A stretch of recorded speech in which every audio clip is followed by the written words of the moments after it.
Hi friends, I Ankit Parekh. Welcome you to this lecture. આજના લેક્ચરની વાત કરીએ તો આપણે એક બ્રાન્ડ ન્યૂ ચેપ્ટર શરૂ કરવાનું છે. ચેપ્ટર નંબર 3, પ્રવાહ વિદ્યુત.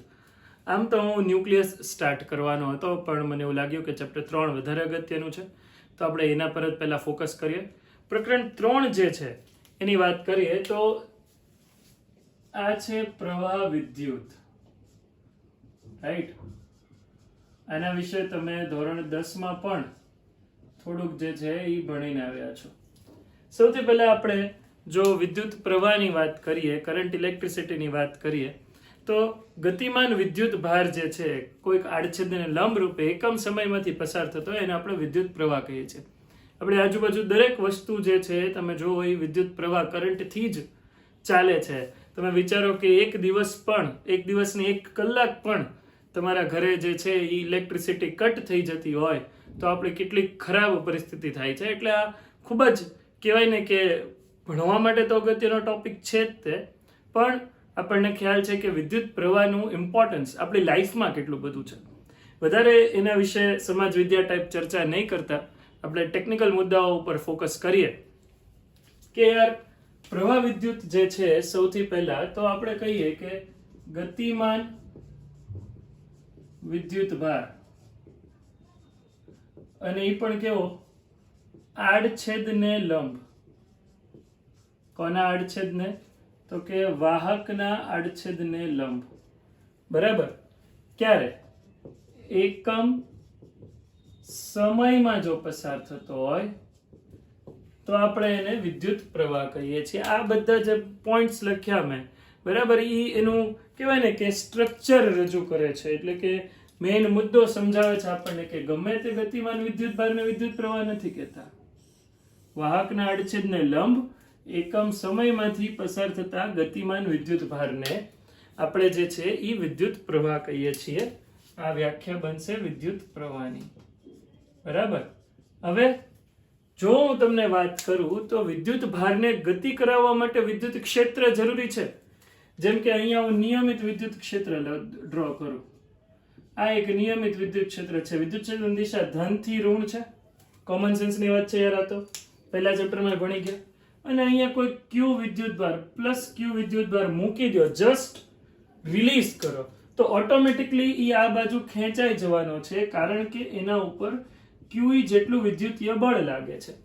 પ્રારંભિક વેગ v0 કયો, બરાબર, તો એ કોઈક પ્રવેગથી આ કણનું દળ m હોય તો આપણે આમ લખતા તો યાદ હોય તો ma બરાબર qe, તેથી a બરાબર qe છેદમાં m. આ પ્રવેગ થયો, પ્રવેગથી ગતિ કરશે. ક્યાં?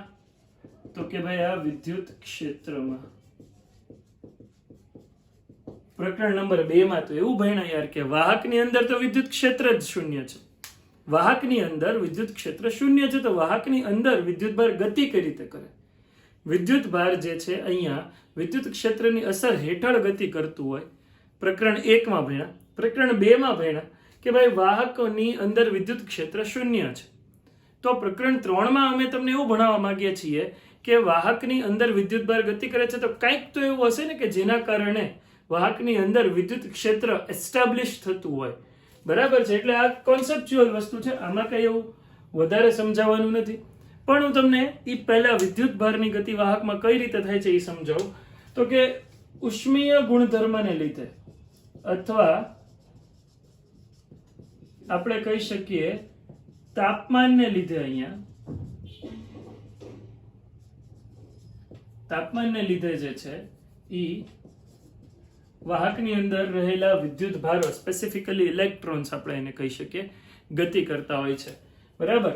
પણ એક જો હું આવો નળાકાર વાહક લઉં, ધ્યાનથી જોજો, બરાબર, વાહકમાં રહેલા ધન વિદ્યુત ભાર, ઋણ વિદ્યુત ભારની ઉષ્મીય ગતિ જેને આપણે કહીએ, અહીંયા ઉષ્મીય ગતિ ઉર્જાની જો વાત કરીએ તો આ કેવું હશે યાર કે અહીંયા જેટલા કોઈ આડછેદ તમે વિચારો, આમ ગતિ કરતો હોય, આમ ગતિ કરતો હોય, આ આડછેદને અનુરૂપ, ધ્યાનથી સમજાય જ ને? તો આ જે છે આ આડછેદને અનુરૂપ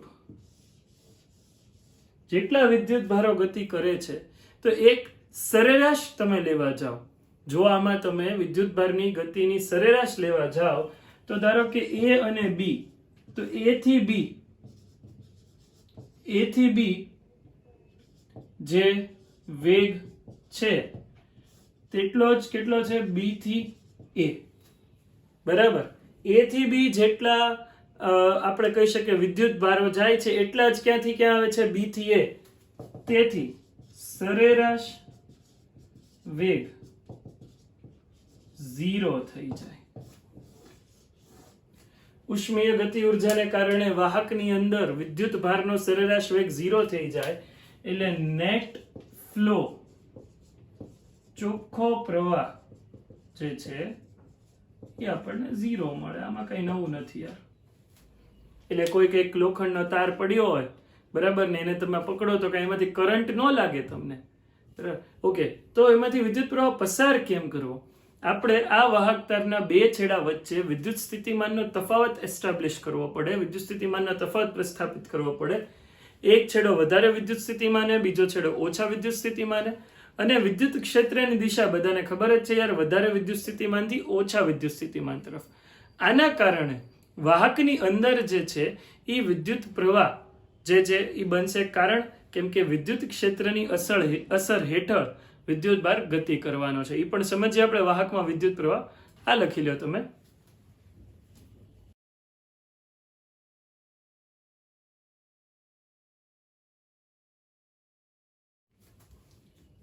ઓકે, આપણે વાત કરીએ વિદ્યુત પ્રવાહની. આ જે વ્યાખ્યા લખી એના પરથી વિદ્યુત પ્રવાહ જે છે, અથવા જેને આપણે કરંટ ઇલેક્ટ્રિસિટી કહીએ છીએ, કરંટ ઇલેક્ટ્રિસિટી. સમજો કોઈ એક વાહક છે, એમાં એક તમે કોઈક આડછેદ વિચારો, સૂક્ષ્મ આડછેદ વિચારો. અહીંયાથી આ છેડાને એ કહીએ, આ છેડાને બી કહીએ. ધ્યાનથી સમજો યાર. ધારો કે આમાં ધન અને ઋણ બંને જ છે. ધારો કે ક્યુ પ્લસ જેટલા ધન વિદ્યુત ભારો આ બાજુ ગયા, જેટલા વિદ્યુત ભારો આ બાજુ ગયા ક્યુ પ્લસ હતા. ક્યુ માઇનસ જેટલા વિદ્યુત ભારો આ બાજુ ગયા ક્યુ માઇનસ. તો નેટ પ્રવાહ, ચોખ્ખો વિદ્યુત ભાર, ચોખ્ખો વિદ્યુત ભાર, મેં કીધું એમ આડછેદને લંબ, બરાબર. અને આ જે આખી પ્રક્રિયા થઈ એ ટી સમયમાં થઈ, બરાબર. આડછેદને લંબ ટી સમયમાં કેટલો હશે? ક્યુ નેટ બરાબર, હું જો ક્યુ કહેતો હોય તો એ ક્યુ પ્લસ માઇનસ ક્યુ માઇનસ આમ હશે ને, બરાબર. ક્યુ પ્લસ માઇનસ ક્યુ માઇનસ આટલો જે છે એ ચોખ્ખો વિદ્યુત ભાર આ બાજુ જતો હશે. હવે આ તો ક્યુ નેટ મળી ગયું છે. વિદ્યુત પ્રવાહની વાત કરો તો આઈ બરાબર લખી શકાય ક્યુ અપોન ટી. આઈ બરાબર લખ્યું ક્યુ અપોન ટી. ક્યુ નો એકમ કુલમ્બ, વિદ્યુત ભારનો એકમ કુલમ્બ, અને આનો એકમ સેકન્ડ. વિદ્યુત પ્રવાહનો એકમ ખબર જ છે ભાઈ, એમ્પિયર છે. તો 1 ampere is equals to 1 coulomb પર સેકન્ડ. જે એમ્પિયર ઈ એસઆઈ એકમ છે, ભૂલ ન કરતા યાર. એમ્પિયર જે છે એ કયો એકમ છે? એસઆઈ એકમ. હવે જો કોઈ આવું કે વાહકના જે એક એવો આડછેદ, સૂક્ષ્મ આડછેદ લીધો છે જેને લંબ વિદ્યુત ભારની જ વાત છે, કે ડેલ્ટા ક્યુ જેટલો વિદ્યુત ભાર, આ વિભા લખો એ વિદ્યુત ભાર છે, ઓકે. ડેલ્ટા ક્યુ જેટલો વિદ્યુત ભાર ડેલ્ટા ટી જેટલા સમયગાળામાં પસાર થતો હોય તો સરેરાશ પ્રવાહ ડેલ્ટા ક્યુ અપોન ડેલ્ટા ટી થશે, બરાબર. યાદ કરો, સરેરાશ વેગ બરાબર કુલ સ્થાનાંતર છેદમાં સમય હતું. તો અહીંયા તમે સરેરાશ પ્રવાહને સરેરાશ વેગ સાથે સરખાવી શકો. યાદ રાખજો, આવો એમસીક્યુ નીટ એક્ઝામિનેશનમાં પૂછાયેલો છે કે વિદ્યુત પ્રવાહની સરખામણી, બરાબર, નીચેનામાંથી કઈ ભૌતિક રાશિ સાથે કરી શકાય? તેમાં વેગ એક ઓપ્શન હતો. યાદ રાખજો, વિદ્યુત પ્રવાહને વેગ સાથે સરખાવી શકાય. તો કોમન સેન્સની વાત છે યાર કે ડેલ્ટા ક્યુ બરાબર વિદ્યુત ભારને આપણે સરખાવી શકીએ સ્થાનાંતર સાથે સરખાવી શકાય. બરાબર ને યાર? અને ડેલ્ટા ટી સમયને સમય સાથે સરખાવવાનો નહીં, સમય જ છે. બરાબર, સાવ ઇલોજિકલ વાત નહીં. તો સરેરાશ પ્રવાહને સરખાવી શકાય સરેરાશ વેગ સાથે. આમાં જો કોઈ આમ કે તમને કે હવે delta T limit tense two 0, બરાબર, એ ગ્રુપના બાળકો કૂદકા મારવા માંડશે, અમને આવડે છે ભાઈ, બી ગ્રુપના નહીં આવડે છે, તમે એવું ન કહો. I is equals to dq upon dt થશે. આને નામ આપ્યું છે તત્કાલીન પ્રવાહ.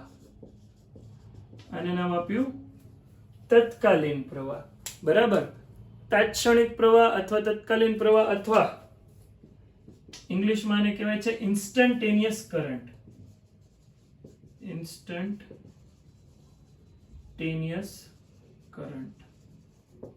ઓકે, તત્કાલીન પ્રવાહ, તાત્ક્ષણિક પ્રવાહ. આમાં લખી શકાય વિદ્યુત ભાર Q નું સમય t ની સાપેક્ષ વિકલન, ઓર આવું પણ લખી શકાય કે વિદ્યુત ભારના ફેરફારનો સમય દર. બરાબર ને? તો તમે એમ કહેશો યાર સર તમે આ બધું વિદ્યુત પ્રવાહની તો વાત કરી દીધી, પણ હજી એ તો કહેતા જ નથી કે વિદ્યુત પ્રવાહ કઈ રીતે પ્રેરિત થાય. કેમ કે હજી તમારા મગજમાં એ પ્રશ્ન સળગતો હશે. કયો?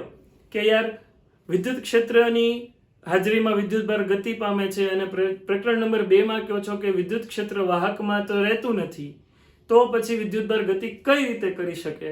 કહું છું શાંતિ રાખો, આ લખી લો પછી આગળ વાત કરીએ.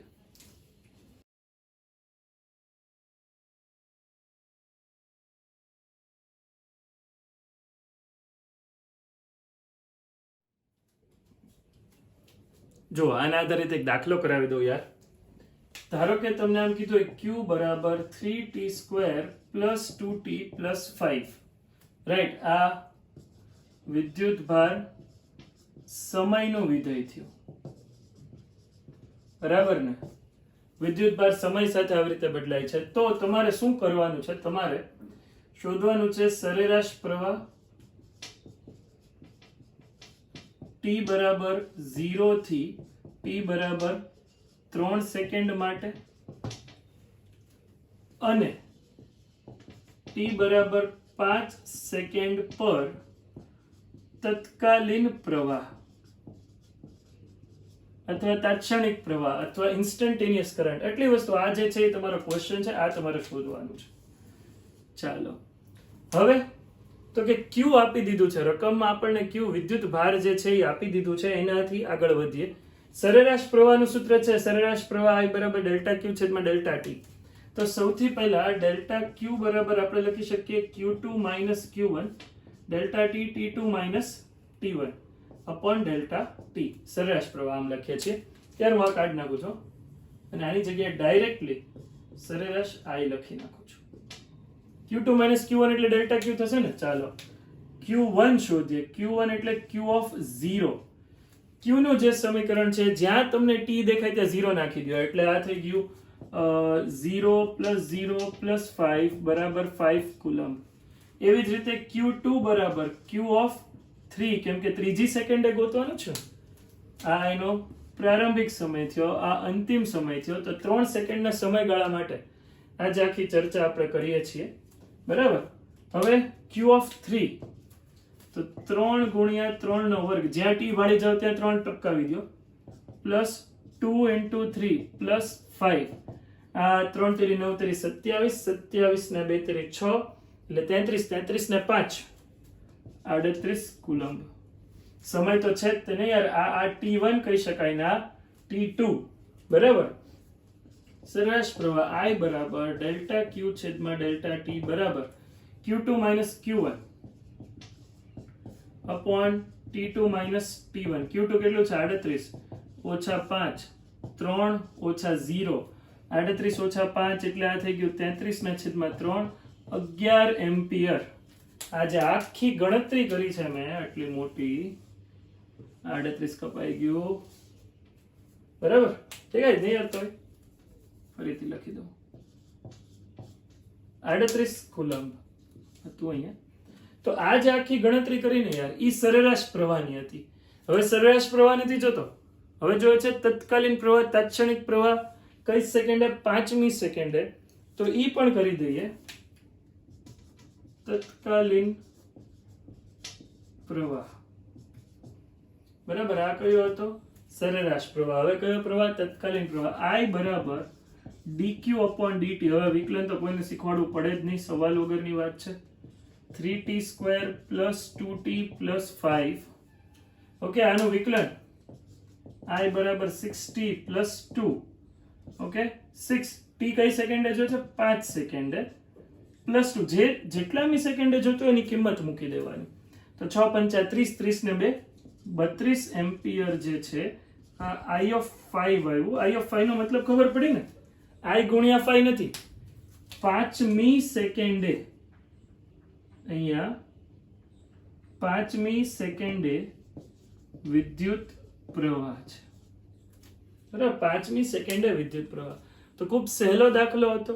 હા, હવે ઘણા દાખલા એવા પણ પૂછાય કે જેમાં I ની કિંમત તમને આપી દીધી હોય અને Q શોધવાનું કે. આ લખી લો, પછી કરીએ.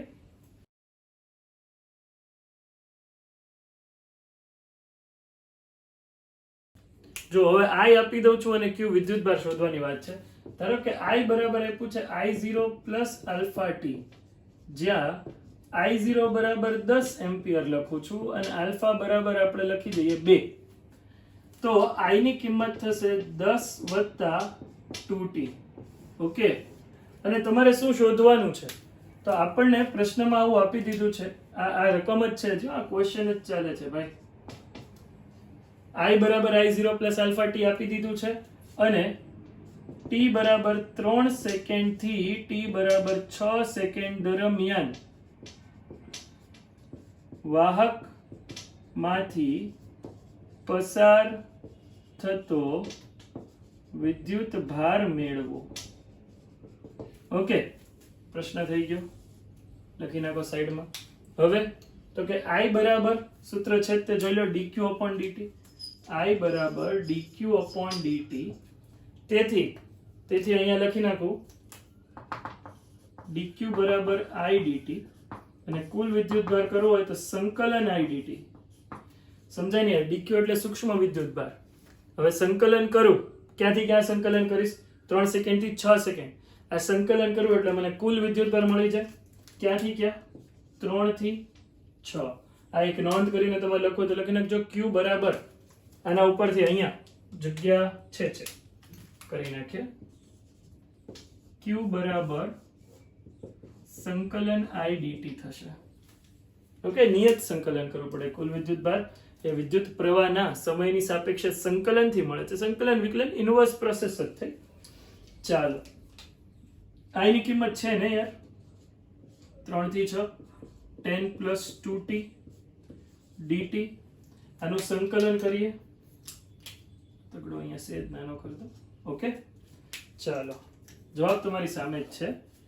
Q બરાબર 10 નું સંકલન 10t, 2t નું સંકલન 2t² / 2. હવે upper limit minus lower limit. Upper limit 6 છે, લોઅર લિમિટ 3 છે. સંકલન કરી નાખ્યું છે, કિંમતો મૂકવાની થાય છે યાર. Q બરાબર 10 × 6 વત્તા બગડો વયા ગયા 6 નો વર્ગ, બરાબર, માઇનસ 10 × 3 વત્તા 3 નો વર્ગ. ઓકે, આ થઈ ગયું 60 વત્તા 36, 10 તેરી 30 અને 3 નો વર્ગ 9, બરાબર. તો 60 ઓછા 30 30 ને 6 અને આ કેટલા થઈ ગયા? 27, એટલે 57 કુલમ્બ જે છે એ જવાબ છે. ઓકે યાર, મેં કુલમ્બ કેમ લખ્યું? તો મારે અહીંયા રકમમાં જો I0 એમ્પિયરના સ્વરૂપમાં છે, એટલે I પણ એમ્પિયરના સ્વરૂપમાં જ થયું, તો એસઆઈ એકમ કુલમ્બ જ આવે. તો આ પ્રકારના દાખલા જે છે એ પૂછાઈ શકે કોમ્પિટિટિવ એક્ઝામ્સમાં MCQ ના સ્વરૂપે, બરાબર. લખી નાખજો તમે બધા જ ક્લાસવર્ક બુકમાં.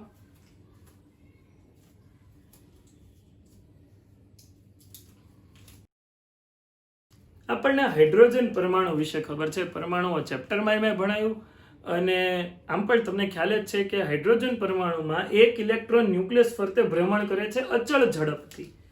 ધારો કે આ કિસ્સો આપણે સમજીએ. હાઇડ્રોજન પરમાણુમાં રહેલા ઇલેક્ટ્રોન વડે રચાતો પ્રવાહ મેળવો. આ પ્રશ્ન, બરાબર.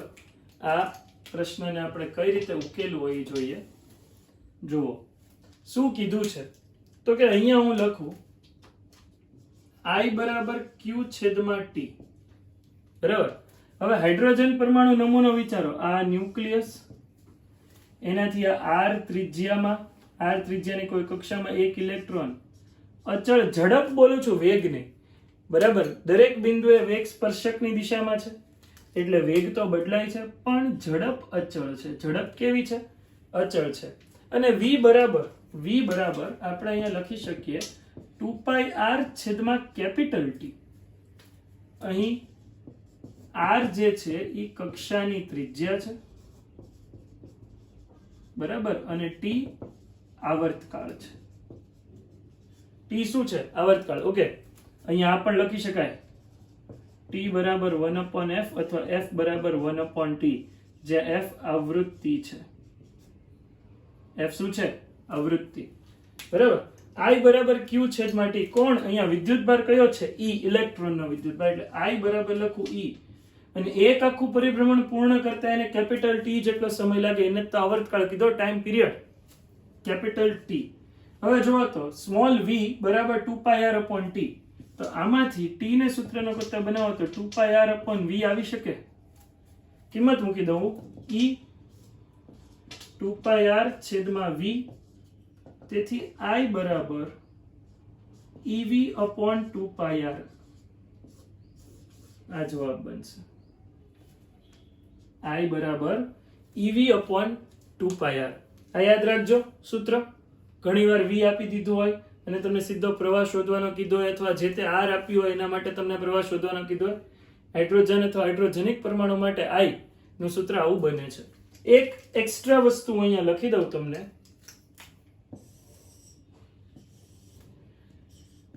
r ત્રિજ્યાના માર્ગ પર v જેટલી અચળ ઝડપથી ગતિ કરતા q વિદ્યુતભાર વડે રચાતો પ્રવાહ કેટલો થશે? તો કે આ પ્રવાહ થશે I બરાબર QV/2πr. E હોય તો કોઈ બી વિદ્યુતભાર Q જેટલો પ્રવાહ v જેટલી અચળ ઝડપથી r ત્રિજ્યાના વર્તુળાકાર માર્ગે, અહીંયા મારે સ્પેસિફાય કરવું છે, તમે લખી નાખજો, r ત્રિજ્યાના વર્તુળાકાર માર્ગે, બરાબર, r ત્રિજ્યાના વર્તુળાકાર માર્ગ પર v જેટલી અચળ ઝડપથી ગતિ કરતા q જે વિદ્યુતભારના કારણે રચાતો પ્રવાહ I બરાબર QV/2πr થશે. MCQ માટે ખૂબ અગત્યનું હોય, બરાબર. આના આધારિત MCQs જે છે પૂછાઈ શકે છે. આ કેસ લખી લેજો. ઓકે, હવે સમજીએ વાહકમાં વિદ્યુત પ્રવાહ. ફાઇનલી સમજાવું છું તમને કઈ રીતે. ધારો કે આ એક વાહક છે, ધ્યાનથી સમજજો યાર. હા, શું છે આ? વાહકમાં વિદ્યુત પ્રવાહ. આ એક વાહક છે, બરાબર. એમાં નેટ વિદ્યુત ક્ષેત્ર તો શૂન્ય જ છે. ચોખ્ખું વિદ્યુત ક્ષેત્ર જે છે એ શૂન્ય છે, એટલે વિદ્યુત પ્રવાહ પસાર થવાનો કોઈ પ્રશ્ન રહેતો નથી. પણ હું શું કરું, બે ડિસ્ક લઉં, તકતી જેને આપણે કહીએ છીએ. એક તકતી અહીંયા લગાડું આ ભાગ ઉપર, બરાબર, વાહક તકતી, અને બીજી તકતી જે છે વાહકના આ ભાગ ઉપર લગાડી દઉં. આ કઈ જેવી તેવી તકતી નથી. આ તકતી ઉપર આપણે વિદ્યુતભાર પાથરેલો છે Q. આ Q જેટલો પ્લસ વિદ્યુતભાર છે, પ્લસ Q. અને આ તકતી ઉપર વિદ્યુતભાર રહેલો છે -Q. હવે દરેકને ખબર છે કે વિદ્યુત ભાર એક છેડો પ્લસ ક્યુ એક છેડો માઇનસ ક્યુ, તો વિદ્યુત ક્ષેત્રની દિશા ધનથી ઋણ હશે. એટલે આની અંદર વિદ્યુત ક્ષેત્ર એસ્ટાબ્લિશ થશે, જેને આપણે વિદ્યુત ક્ષેત્ર ઈ કહીએ છીએ. આ વિદ્યુત ક્ષેત્રની અસર હેઠળ હંમેશા છે ને કોઈ પણ પ્રક્રિયા એવી જ દિશામાં થવાનો પ્રયત્ન કરે કે સંતુલન સ્થપાય. વાહક જે છે સોલિડ કંડક્ટર, આપણે કહીએ સોલિડ કંડક્ટર અથવા ઘન વાહક, ધન વાહક નહીં, ઘન વાહક, સોલિડ. હવે એની અંદર તો શું છે યાર કે ઇલેક્ટ્રોન્સ તો ગતિ કરવાના જ છે.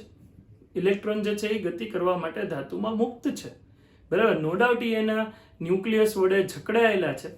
પણ મુક્ત ઇલેક્ટ્રોન જે છે એ બધા વાહકને લંબ રૂપે આમ ગતિ કરશે. શું કામ? કેમ કે આ ધનને, આ જે ધન વિદ્યુતભાર છે એને ન્યુટ્રલ કરવા માટે, ન્યુટ્રલ અથવા આપણે કહીએ તટસ્થ કરવા માટે એના તરફ ગતિ કરશે. તો ઓટોમેટિકલી આ છેડો પ્લસ બનશે અહીંથી રહેલા ઇલેક્ટ્રોન.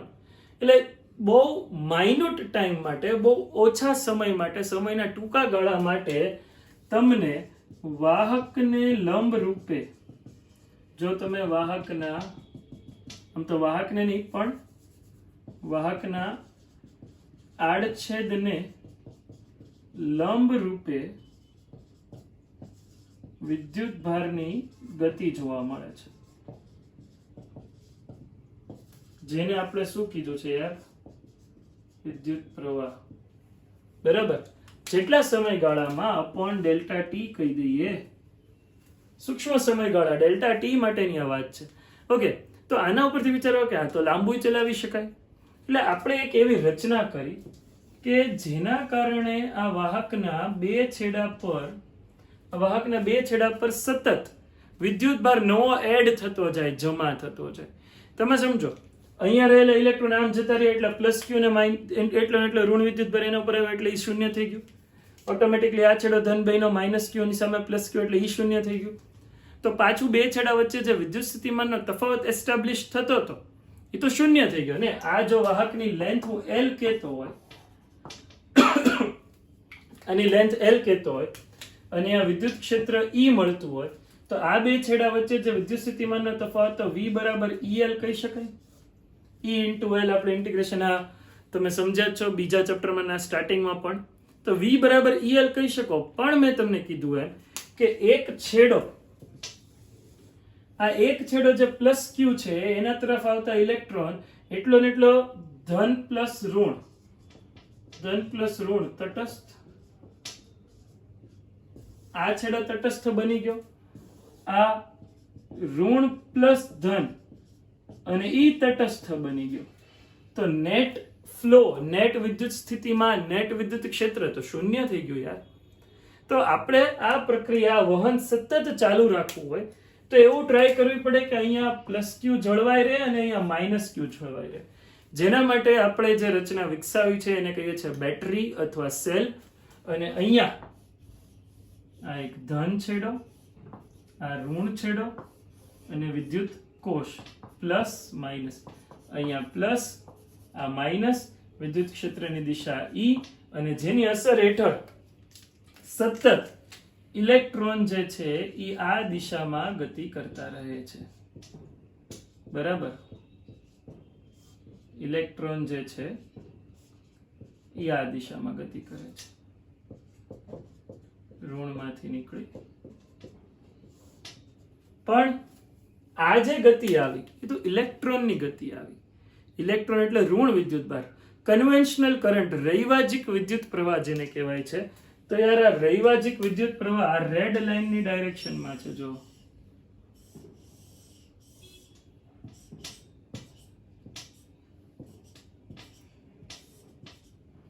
રૈવાજિક વિદ્યુત પ્રવાહ વિદ્યુત ક્ષેત્રની દિશામાં છે. તો આને કહેવાય છે, જે રેડ લાઈન થી દેખાડ્યો છે મેં એને રૈવાજિક વિદ્યુત પ્રવાહ કીધો, જે હંમેશા ક્યાંથી ક્યાં છે તો કે આ ધન થી ઋણ છે. અને એની સામે જો તમે ઇલેક્ટ્રોનના પ્રવાહની વાત કરતા હોય, બરાબર, ઇલેક્ટ્રોનનો પ્રવાહ જે છે તો એ હંમેશા ક્યાંથી ક્યાં હશે? ઇલેક્ટ્રોનનો પ્રવાહ ઋણથી ધન હશે, ઋણથી ધન. આ યાદ રાખજો. રૈવાજિક વિદ્યુત પ્રવાહને આપણે સિમ્બોલ I થી દર્શાવીએ છીએ. કન્વેન્શનલ કરંટ, ઇંગ્લિશમાં એને કન્વેન્શનલ કરંટ કહેવાય છે. રૈવાજિક, રિવાજ એટલે શું? વર્ષોથી જે ચાલ્યું આવતું હોય. એટલે રૈવાજિક પ્રવાહ ધનથી ઋણ આપણે દર્શાવીએ છીએ. જેણે પહેલો વિદ્યુત પ્રવાહ શોધ્યો થયો એને એમ હતું કે યાર વિદ્યુત પ્રવાહ ધન વિદ્યુત ભારના કારણે છે, એટલે એને એની દિશામાં રૈવાજિક વિદ્યુત પ્રવાહ દર્શાવે, અને આપણે એ ખોટું નથી પાડતા. તો આ તો વાત થઈ વાહકમાં વિદ્યુત પ્રવાહ, બરાબર. અહીંયા ઇલેક્ટ્રોન્સને ચાર્જ કેરિયર કહેવામાં આવે છે. સેમિકન્ડક્ટર નામનું આપણે ચેપ્ટર ભણશું, એમાં વધારે ડિટેલમાં જોશું. ચાર્જ કેરિયર વિદ્યુત ભાર વાહકો, બરાબર. હવે આના સિવાય એક વસ્તુ તમે નોટ ડાઉન કરી લેજો કે દ્રાવણમાં તો બંને છે, ધન આયન પણ છે અને ઋણ આયન પણ છે. કેમિસ્ટ્રીનો ટોપિક કહું છું, બરાબર. એક એનોડ ડૂબાડેલો છે, કેથોડ ડૂબાડેલો છે. એનોડ થી કેથોડ તરફ જે છે દ્રાવણમાં જે વહન થાય છે એ આયનોના કારણે થાય છે. તો બે વસ્તુ યાદ રાખજો.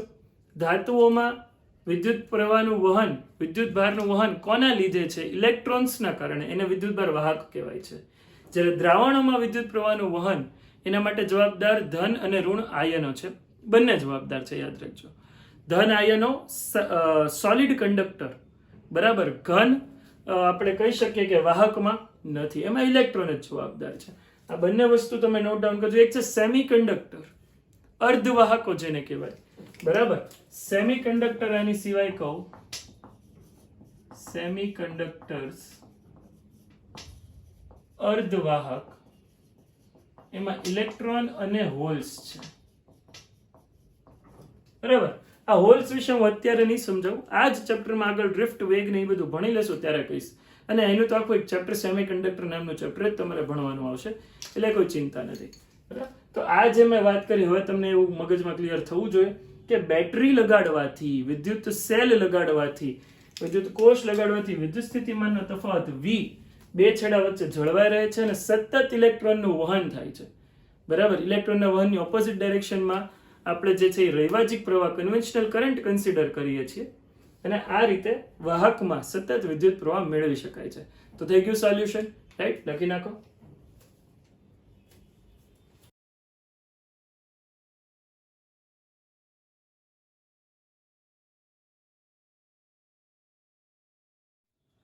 તો જો આ જે હતો ને એ વિદ્યુત પ્રવાહનો બહુ બેઝિક લેક્ચર હતો. આવતા લેક્ચરમાં આપણે ઓમનો નિયમ ભણશું, અવરોધ ભણશું, ઓમના નિયમનું સદિશ સ્વરૂપ, આ બધું જ આપણે આવતા લેક્ચર્સમાં કરવાનું છે. આજે આ લેક્ચરના એન્ડમાં અને નીચે ડિસ્ક્રિપ્શન લિંકમાં હું તમને જે છે એક અસાઇનમેન્ટ આપું છું, બરાબર, જેમાં પ્યોરલી વિદ્યુત પ્રવાહ આધારિત જ પ્રશ્નો છે. તો આ તમે સોલ્વ કરો, બરાબર. ન સમજાય તો એ ક્વેશ્ચન્સ હું આવતા લેક્ચરમાં તમને કરાવી દઈશ, right? See you then, by.